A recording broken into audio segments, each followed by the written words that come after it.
Okay, here we start by being given a line, and we've got the coordinates of the point A. To find the gradient of AB, in fact we don't need these coordinates yet, we've got the line AB. So the gradient of that, what you need to do is rearrange it to make y the subject. Rearrange this into a standard form and use your knowledge of GCSE equations. You're thinking y equals mx plus c, and you need the value of m. Hence, that means use what you've just done. Find the equation of a straight line. Now, an equation of a straight line in Core 1, the standard recipe, is the one you learned in Chapter 3, y minus y1 equals, and so on. Look it up if you've forgotten it. And to use that recipe, you need two things. You need a point that the line goes through, and you need a gradient.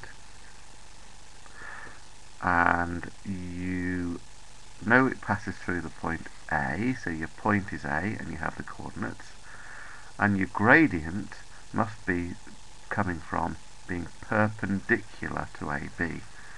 We know the gradient of AB, so for this line, the gradient we need must be the perpendicular one, and Chapter 3 will remind you about how to find perpendicular gradients. Moving on to Part B. The line AB intersects this other line at the point B. Find the coordinates of B. This is a re-entry point. We don't need to have answered the last part of the question to do this. We simply have two equations here.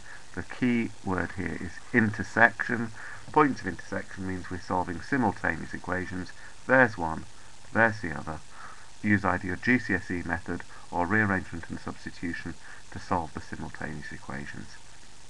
And that will give you an x and a y value, which will be the coordinates of B. Then finally in Part C, we've got a point C with coordinates 2k, and the distance from A to C is 5, and there are two possible values of the constant k. Now there are various ways to go about this. You can start again from scratch. We know that the distance from A to C is 5, and that the x-coordinate of C is 2, and k is the unknown coordinate. So drawing a diagram containing the points A and C, if A is in a particular place, and C has got a particular x-coordinate, I think it's to the left of A, there'll be a position up here and a position down there, and this distance here has got to be 5, and you know the horizontal distance between A and C, and if you know the distance from A to C and that, you've got two sides of a certain kind of triangle, and you should be able to finish it off from there.